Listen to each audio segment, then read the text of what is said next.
आज अपने पाठ 4 में से देश के नाम संदेश कक्षा 7 ब उनमें यह पाठ पूरा हो गया। कक्षा 7 क के लिए ये फिर से मैं पाठशाला समझा रही हूँ। तो 7 और ब वाले पूरा स्वाध्याय अभ्यास के साथ ये पाठ पूरा हो गया है, पर कक्षा 7 क के लिए है, इसलिए आप भी ध्यान से सुनना और देखना। तो पाठ 4 है देश के नाम संदेश। उसका प्रकार है पत्र। तुम पत्र देखते हैं कि पाठ में ये पत्र अब्दुल कलाम ने देशवासियों को एक संदेश भेजा है। ईमेल के द्वारा यह संदेश भेजा है। दूसरा है कि उनका पूरा नाम अब्दुल कलाम जैनुलाब्दीन, अब्दुल कलाम फकीर जैनुलाब्दीन, ये उनका पूरा नाम है। उसे मिसाइल मैन भी कहते हैं। वे हमारे देश के राष्ट्रपति, पूर्व राष्ट्रपति थे। अब इस दुनिया में नहीं है। वह बड़े वैज्ञानिक थे, इसलिए उसे मिसाइल मैन भी कहते हैं। तो पाठ का जो प्रकार है पत्र, तो इस पाठ में पत्र में संदेश किसने भेजा है? तो अब्दुल कलाम ने। पर पत्र किसने किसको लिखा है, ये बात भी अलग है। तो पत्र 2 प्रकार के होते हैं, यानी कि औपचारिक और अनौपचारिक। जो औपचारिक होते हैं उनमें जो निजी संबंध नहीं होते हैं, पर हम सरकारी शिकायत, सरकारी दफ्तर शिकायत के लिए और आवेदन करने के लिए, फिर के व्यवहार क्षेत्र में, पुस्तक विक्रेताओं के लिए, व्यापारियों को लिखे गए तथा सरकारी कार्यालय के अधिकारियों को लिखे गए पत्र को हम औपचारिक पत्र कहते हैं। उसका दूसरा प्रकार है कि अनौपचारिक। जो अनौपचारिक पत्र को हम किसे लिखे जाते हैं? तो जिन व्यक्तियों से हमारा व्यक्तिगत संबंध होता है उन्हें अनौपचारिक पत्र लिखे जाते हैं। जैसे परिवार के लोग हो, मित्रों, रिश्तेदारों और निकट के संबंधियों को ये पत्र लिखे जाते हैं, उन्हें अनौपचारिक पत्र कहते हैं। तो यहाँ पर इस पाठ में हम देखते हैं, ऊपर देखें कि आपकी पुस्तक निकालें और किताब में ध्यान दें। पेज नंबर 21 है। उन पर का पहला जो चौरस बताया है लाल लाइन से, उसमें देखें। तो औपचारिक और अनौपचारिक पत्र के बारे में बताया है। कहा है पत्र के माध्यम से हम दूसरे दूर बसे संबंधियों, परिवारजनों तथा रिश्तेदारों को हमारी बात आसानी से पहुंचा सकते हैं। तो उसे कैसा पत्र कहते हैं? तो उसे अनौपचारिक पत्र कहा जाता है। एवं सरकारी दफ्तरों में हमारी शिकायतें और आवेदन पहुंचा सकते हैं, उसे औपचारिक पत्र कहते हैं। आजकल हम देखते हैं दूरभाष, मोबाइल, तार, ईमेल आदि से भी यह कार्य किया जाता है। फिर भी पत्र का अपना विशेष महत्व होते हैं। हम भी पत्र कई बार लिखते हैं, पर आजकल मोबाइल आ जाने के कारण हम पत्र लिखना नहीं सीख पाएंगे, नहीं लिखते हैं। तो सबसे पहले हमें पत्र लिखते समय जिसे पत्र लिखना है उसका हमें क्या लिखना है? पता लिखना पड़ेगा। तो पता लिखते समय बताइए और पता लिखें, यानी अपने घर का पता लिखें। फिर उनमें जो दिन हम पत्र लिखते हैं उस दिन की दिनांक लिखेंगे, यानी पहले तो मकान का नंबर लिखेंगे, सेक्टर हो तो या इलाका हो, विस्तार हो, वह लिखेंगे। फिर जिस शहर में रहते हैं उसका नाम लिखेंगे। फिर पिन कोड नंबर लिखेंगे। तो पिन कोड नंबर क्यों जरूरी है? क्योंकि पिन कोड नंबर लिखने से हमारा पत्र शीघ्र पहुंचता है। तो पिन कोड नंबर वह क्या है? पिन कोड नंबर की शुरुआत कब हुई थी? तो पिन कोड नंबर की शुरुआत 15 अगस्त 1972 में शुरू हुई थी। उनमें जैसे हमारे यहाँ का जो गुजरात का पिन कोड नंबर है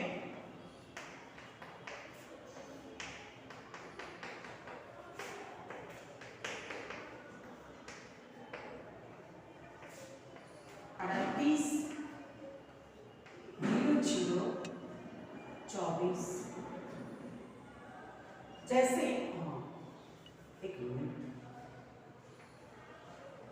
24, तो उनमें जो पहला 2 अंक है, जो पहला अंक है वह राज्य यानी कि गुजरात राज्य का दर्शाता है। फिर दूसरे अंत में जो 2 नंबर है वह हमारे यहाँ के गुजरात के अहमदाबाद यानी कि हमारा शहर का नाम बताता है, शहर। फिर उस शहर में कौन सा विस्तार है? तो जैसे 24 से अंत में जो 2 अंक बताए हैं वह विस्तार बताता है। तो ऐसे पिन कोड नंबर लिखने से पत्र शीघ्र पहुंचता है। तो पत्र में पिन कोड नंबर लिखना जरूरी है। तो ऐसे पत्र जब लिखे फिर पता लिखने के बाद हम क्या लिखेंगे? तो संबोधन लिखते हैं। जो बड़ों को हम पत्र लिखते हैं तो पूज्य, पूजनीय, आदरणीय ऐसे संबोधन किया जाता है। फिर है अभिवादन। तो अभिवादन में भी सादर नमस्कार। यदि हम मित्र को, हमारे परिवार वाली उम्र वाले को लिखते हैं तो हम प्रिय मित्र लिखते हैं। और संबोधन प्रिय मित्र और अभिवादन में भी नमस्कार, नमस्ते लिखा जाता है। तो इस तरह पत्र लिखने का यह तरीका है। फिर पत्र किस विषय पर लिखना है उसे लिखना शुरू करेंगे। अंत में विदाई वचन है तो हम लिखते हैं तो हमारा नाम, जैसे गुजराती में कहवाय लिखितन, तो ऐसे आपका बेटा, आपका मित्र और आपका नाम लिखेंगे। ऐसे पत्र लिखा जाता है। तो इस पाठ में जो देश के नाम संदेश, ये पाठ मैं पढ़कर आपको समझा रही हूँ, तो आप अपनी पुस्तक में ध्यान देंगे। पत्र के माध्यम से हमारे पूर्व राष्ट्रपति एवं मिसाइल मैन डॉक्टर अब्दुल बकीर जैनुलाब्दीन अब्दुल कलाम ने नई दिल्ली से 19 मई 2005 के दिन क्या आपके पास देश के लिए 10 मिनट है नाम से देश के नागरिकों को ईमेल किया था। इसमें देशवासियों के मन में देशाभिमान की भावना उत्पन्न हो ऐसी सीख हमें दी गई है। जैसे इस पाठ में पता है मातृछाया, ऊंची शेरी, गांव है मेसपुरा, तहसील है भांबर। तो तहसील यानी तालुको गुजराती में, जिला बनासकांठा, दिनांक 24/12/2011 ये पत्र लिखा गया था। तो हम देखेंगे प्रश्न कि पत्र लिखने वाले का पता क्या है। तो यह जो पता लिखा है वह उस उत्तर में आ सकता है। फिर है संबोधन। तो संबोधन में प्रिय मित्र हर्ष। तो पत्र किसे लिखा है? तो पत्र हर्ष ने किरण को लिखा है। तो ऐसे प्रिय मित्र हर्ष, तो हर्ष ने किरण को लिखा। नमस्ते, अभिवादन किया है। मैं यहाँ सकुशल हूँ, आशा है वहाँ सभी सकुशल होंगे। तुम्हारा खत मिला, पढ़कर बड़ी खुशी हुई। मैंने डॉक्टर अब्दुल कलाम का देशवासियों के नाम भेजा गया एक ईमेल पढ़ा, वही तुम्हारे लिए प्रेषित कर रहा हूँ। प्रेषित करना यानी भेजना। यह संदेश में आप लोगों को भेज रहा हूँ। डॉक्टर कलाम अपने संदेश का शुरुआत में ही पूछते हैं, क्या आपके पास अपने देश के लिए 10 मिनट का समय है? यदि हाँ तो इसे पढ़िए, वरना मर्जी आपकी। इसके बाद वह देश के लोगों की सोच बताते हुए कहते हैं कि हमारे देश में रहने वाले की सोच कैसी है, कि हमारी शासन, हमारा प्रशासन, हमारी सरकार कैसी है, दूसरों पर हम दोष मढ़ते हैं। तो कहते हैं कि आप कहते हैं हमारी सरकार निकम्मी है, यानी हम अपनी सरकार बेकार छे। आप कहते हैं हमारे कानून पुराने पड़ गए हैं। आप कहते हैं नगर पालिका कचरा नहीं उठाती। आप कहते हैं फॉर्म काम नहीं करता, रेलवे मजाक बन गई है, एयरलाइंस दुनिया में हमारी ही सबसे खराब है, चिट्ठी अपनी मंजिल तक नहीं पहुंचती। तो इस तरह हम दूसरों पर ही आरोप लगाते रहते हैं। आप कहते ही रहते हैं और कहते ही रहेंगे। आपने इस बारे में क्या किया? फिर राष्ट्रपति ने कहा, मान लीजिए एक व्यक्ति सिंगापुर जा रहा है, उसे अपना नाम दीजिए, उसे अपनी शकल भी दे दीजिए। फिर कहा है कि हमें कैसे लोग लेने आएंगे और दूसरे देशों की व्यवस्था कैसी है, हमारे देश की व्यवस्था कैसी है।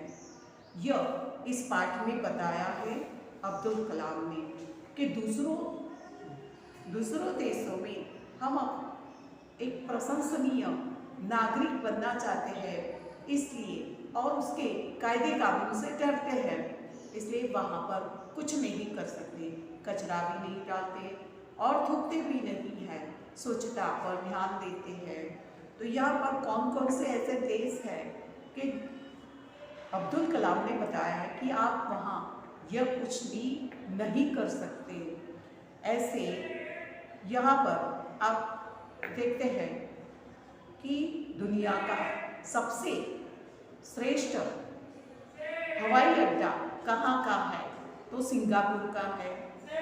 फिर सिंगापुर में सर्वश्रेष्ठ हवाई अड्डा होने के कारण सिंगापुर में आप अपनी सिगरेट का टुकड़ा, यानी जहाँ भी स्वच्छता देखते हैं तो हम टूटते भी नहीं हैं, कचरा भी नहीं डालते हैं। तो सिंगापुर का सबसे अच्छा हवाई अड्डा है। सड़कों पर हम कागज का टुकड़ा, सिगरेट का टुकड़ा कुछ भी नहीं फेंकते और स्टोर में खाना भी नहीं खा सकते हैं। दूसरा देश है, आपको उनके भूमिगत संपर्क पर रस्क महसूस होता है। तो रस्क महसूस होना मुहावरा है। रस्क महसूस होना यानी कि ईर्ष्या करना, जलन होना कि दूसरे देशों की इतनी स्वच्छता देखकर हमें उस पर जलन होता है, ईर्ष्या होती है। फिर है यहाँ के जो सिंगापुर में हम शाम को 5 बजे से 8 बजे तक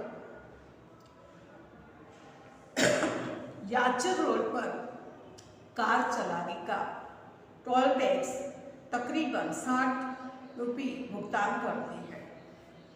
अगर पार्किंग में आपने निर्धारित समय से ज़्यादा गाड़ी रखी तो टिकट पंच कराते हैं, लेकिन आप सिंगापुर में कहते कुछ नहीं कर सिंगापुर में कहते हैं कुछ नहीं करते हैं, क्या कुछ भी नहीं कर सकते।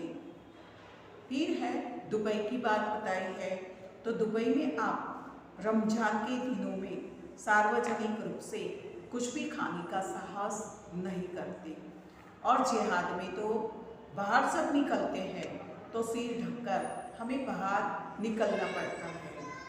फिर है वॉशिंगटन, तो वॉशिंगटन में आप क्या नहीं कर पाते, तो वॉशिंगटन में हम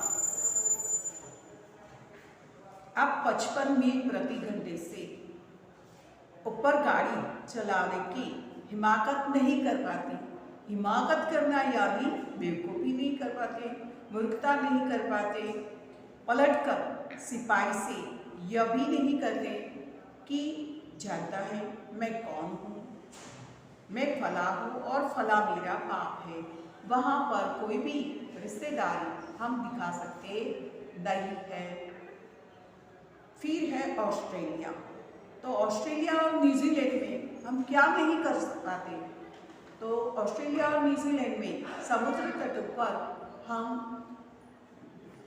खाली नारियल हवा में उछाल सकते नहीं हैं। हमारे भारत देश में सब कुछ चलता है, खाकर हम सड़क पर भी फेंक देते हैं, कोई हमें कुछ करता नहीं है, क्योंकि हमारी सरकार हमारे कानून सख्ती से नहीं बरतते। यदि सख्ती से बढ़ते जाए तो हमारी यहाँ भी स्वच्छता बनी रहेगी। पर दूसरे देशों में हमें प्रशंसनीय नागरिक बनना चाहते हैं, इसलिए वहाँ पर यह सब कुछ नहीं कर पाते। फिर है टोक्यो, तो टोक्यो में आप सड़कों पर पान की पीठ पर नहीं कर सकते, यानी कि पान खाकर हम थूक नहीं सकते। यह भारत देश के लोग तो जहाँ तहाँ पान की पिचकारी मारकर थूक कर सारी दीवारें रंगीन कर देते हैं, तो वहाँ पर ऐसा कुछ नहीं कर पाते। फिर है बोस्टन, तो बोस्टन में आप जाली योग्यता प्रमाण पत्र क्यों नहीं खरीद सकते, क्योंकि उसके कायदे कानून से हम डरते हैं। डॉक्टर कलाम बीच में याद दिलाते हैं, मैं आप ही के बारे में बता रहा हूँ, सिर्फ आपके बारे में। डॉक्टर कलाम कहते हैं आप दूसरे देशों की व्यवस्था का आदर और पालन करते हैं, लेकिन अपनी व्यवस्था का नहीं। भारतीय धरती पर कदम रखते ही, यानी कि पहुँचते ही, भारत की धरती पर कदम रखना, तो कदम रखना यानी कि पहुँचना। जैसे ही हम दूसरे देश में से घूमकर आते हैं और भारत की धरती पर जैसे ही पैर रखते हैं कि हमारे जो बैग में या हमारी जेब में जो भी कचरा भरा है वह तुरंत फेंक देते हैं। तो यहाँ के कायदे कानून से डरते नहीं हैं। तो कदम रखते ही आप सिगरेट का टुकड़ा जहाँ तहाँ फेंक देते हैं, कागज के पुर्जे उछालते हैं। यदि आप पराये देश में प्रशंसनीय नागरिक हो सकते हैं, तो यहाँ भारत में आप ऐसा क्यों नहीं बन सकते। तो अब्दुल कलाम हमें कहते हैं दूसरे देश की व्यवस्था को आप बराबर जानते हैं और समझते हैं, तो हमारे देश की व्यवस्था को क्यों गंदगी फैलाकर प्रशासन को अपना कार्य क्यों नहीं करने देते। तो यहाँ पर इतना ही पाठ पढ़ूंगी। और आगे हम देखते हैं कि कौन कौन से देश में हम क्या नहीं कर सकते। पहले तो ये पिन कोड नंबर जो मैंने लिखा है, तो पिन कोड नंबर पत्र शीघ्र मिलने के कारण लिखा जाता है। तो गुजरात का पिन कोड नंबर यानी कि हमारे अहमदाबाद का पिन कोड नंबर 3800 है। हमारे स्कूल के आसपास के विस्तार का नंबर कौन सा है, तो 24 है, इसलिए मैंने लिखा था 380024। तो पत्र इनका प्रकार है। तो पत्र के दो भेद है।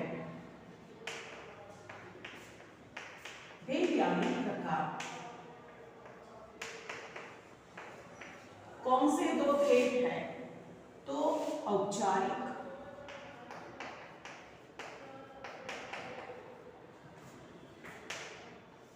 पत्र। तो औपचारिक पत्र वो किसे कहते हैं, तो औपचारिक पत्र उन लोगों को लिखे जाते हैं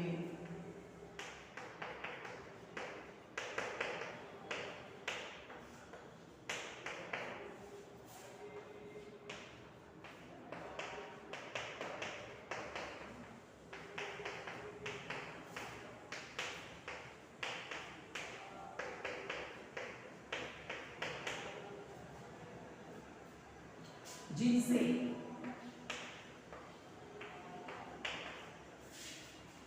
हमारा कोई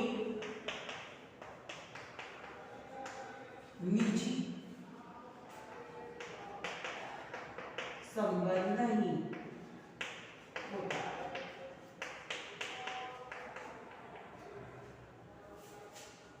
जैसे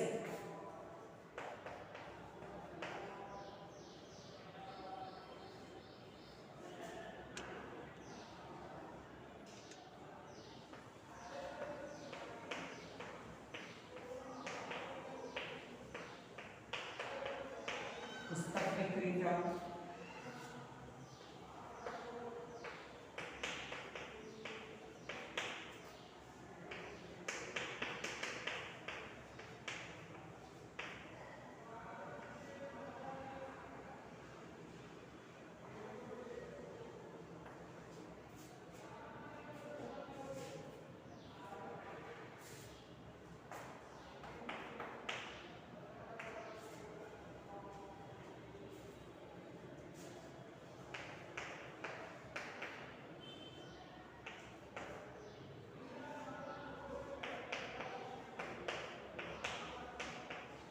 सरकारी कार्यालय की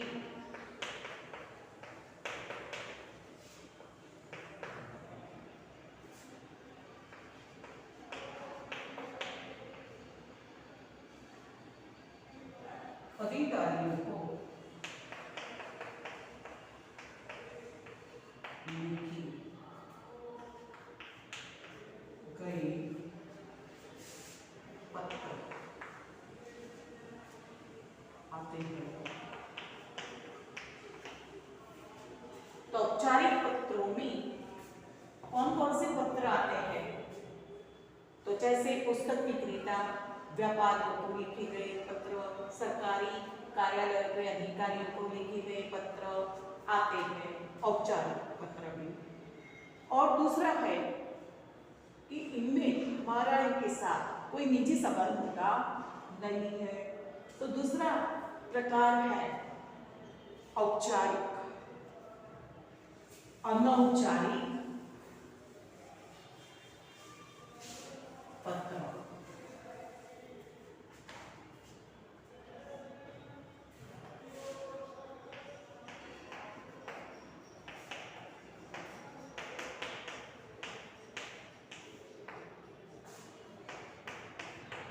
तो अनौपचारिक पत्र किसे कहते हैं, तो अनौपचारिक पत्र में जिन व्यक्तियों से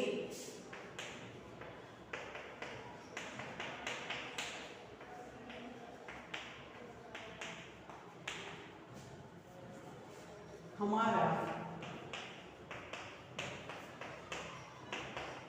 व्यक्तिगत संबंध होता है।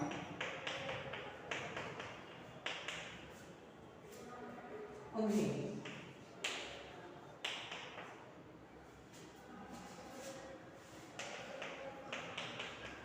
अनौपचारिक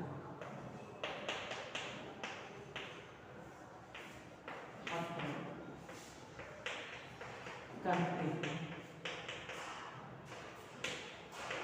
जैसे कि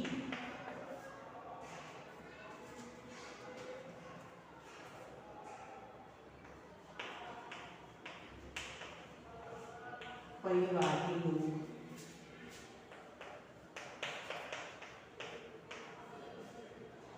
मित्रों और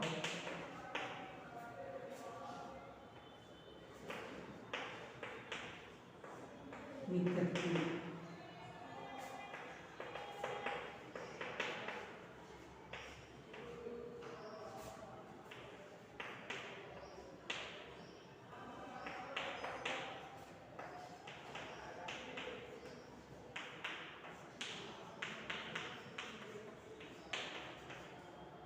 लिखे जाते हैं। ऐसे पत्र को हम अनौपचारिक पत्र कहते हैं। जैसे पत्र के दो भेद हैं, तो दो भेद में पहला है औपचारिक पत्र। तो औपचारिक पत्र वह किसे कहते हैं? तो औपचारिक पत्र का यानी कि हमें कोई निजी संबंध उसके साथ होता नहीं। जैसे कि प्रधानाचार्य हो, यानी पाठशाला में आवेदन पत्र लिखते हैं, पुस्तक विक्रेता हो, व्यापारी हो को लिखे गए पत्र तथा सरकारी कार्यालयों के अधिकारियों को जब पत्र लिखते हैं तो इन पत्रों को औपचारिक पत्र कहते हैं। दूसरा प्रकार है अनौपचारिक पत्र। तो अनौपचारिक पत्र जिन व्यक्तियों से हमारा व्यक्तिगत संबंध होता है उन्हें अनौपचारिक पत्र कहते हैं। उनमें परिवार के लोग होते हैं, मित्र होते हैं, रिश्तेदारों और निकट के संबंधियों को हम जो पत्र लिखते हैं उसे अनौपचारिक पत्र कहते हैं। तो पत्र लिखते समय हमें कौन कौन सी बातें ध्यान में रखनी चाहिए? तो सबसे पहले तो हमें जिन व्यक्ति को पत्र लिखते हैं उनका या वस्तु मंगवाते हैं तो हमारे घर का पता हमें लिखना पड़ता है। तो पता लिखते समय हमें कौन कौन सी बातें ध्यान में रखनी चाहिए? तो सबसे पहले तो हम क्या लिखेंगे? मकान का नंबर लिखेंगे।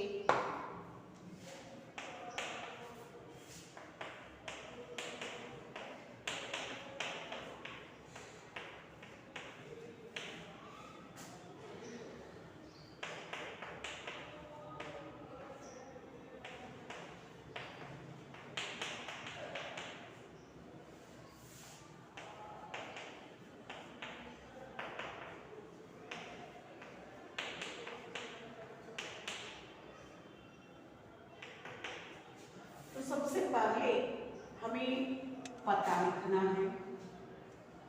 जैसे पता यानी सरनामा।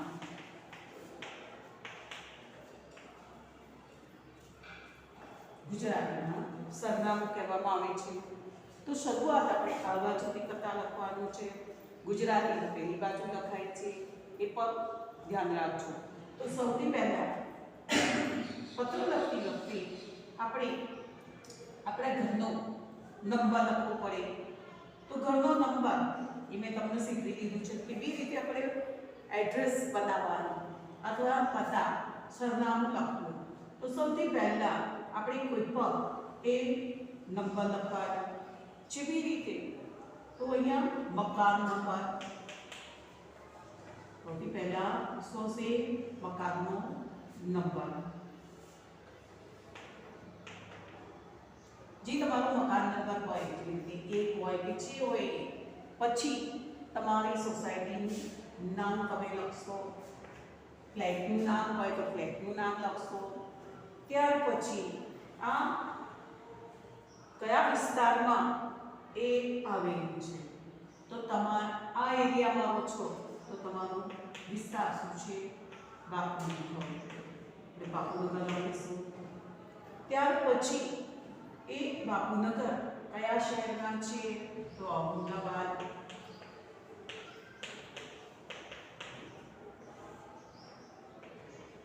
फिर उनका पिन कोड नंबर लिखेंगे 380024। हमारे आसपास यानी स्कूल के आसपास के विस्तार का जो 24 है तो यह लिखेंगे। फिर है दिनांक, जिस दिन हम पत्र लिखते हैं उस दिन की तारीख लिखेंगे तो आज की तारीख है 18/1/2022। ये हमारा एड्रेस यानी कि ये क्या पूरा हुआ अपने घर का पता। तो सबसे पहले ये बात ध्यान में रखनी है, पत्र लिखते समय अपने घर का पता लिखिए।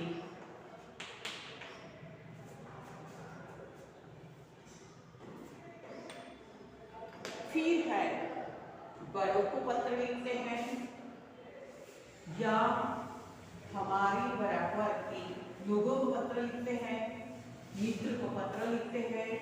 उस समय जो संबोधन पत्र पता लिखने के बाद आता है संबोधन, तो संबोधन किस तरह करेंगे तो बड़ों को पत्र लिखते समय आदरणीय या तो पूज्य, पूजनीय, कोई भी बात लिख सकते हैं, पूज्य या पूजनीय। फिर है इसे क्या कहते हैं तो संबोधन कहते हैं।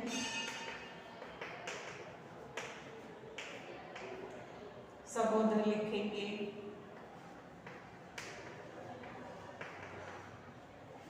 फिर है इनके बाद चौंत का जो अक्षर है उनके नीचे अभिवादन लिखना है।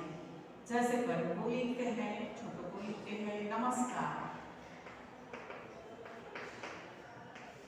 तो नमस्कार इसे क्या कहते हैं अभिवादन।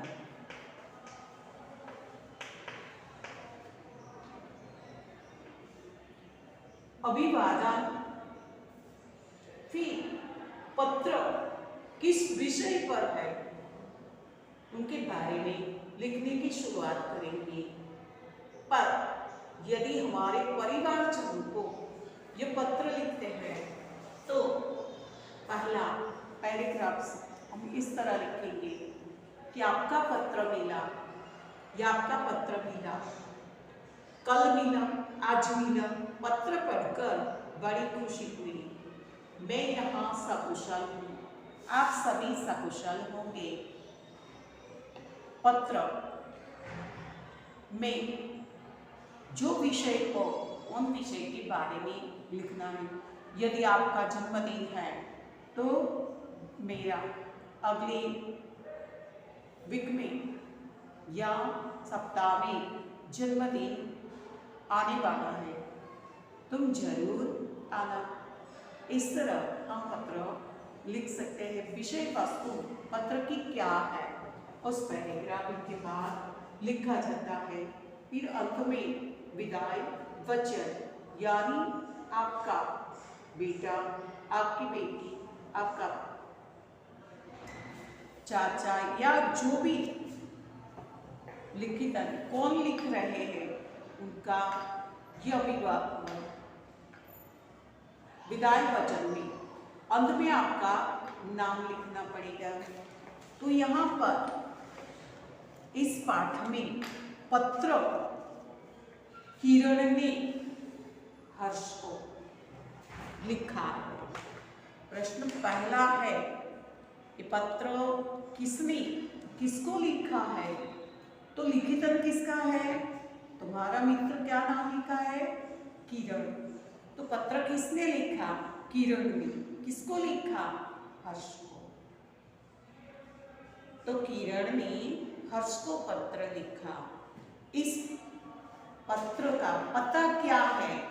तो इस पत्र का पता क्या लिखा है? प्रश्न आपका दूसरा है, पत्र लिखने वाले का पता क्या है?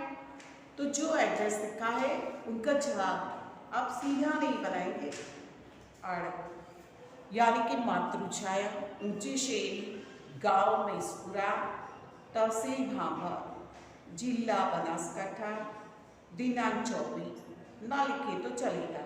तो यह इस पत्र का पता है। 2 प्रश्नों के उत्तर आप होमवर्क में करेंगे और पाठ यानी कि पढ़ेंगे। जितने तक मैंने पढ़ा उतने तक आप, और जो बातें इस ब्लैक बोर्ड पर मैंने लिखी उसे ध्यान से पढ़ेंगे और आपकी हिंदी की किताब कॉपी में जरूर लिखेंगे। होमवर्क आप घर काम की नोट में लिखें, फिर पाठ पूरा होने के बाद पूरा फिर से हिंदी की नोट में लिखेंगे। कल हम आगे पाठ को देखेंगे, पर आप मेरे साथ साथ कॉपी लेकर जरूर बैठना। मैं समझाऊंगी तो साथ साथ में लिखते जाओ। बाय।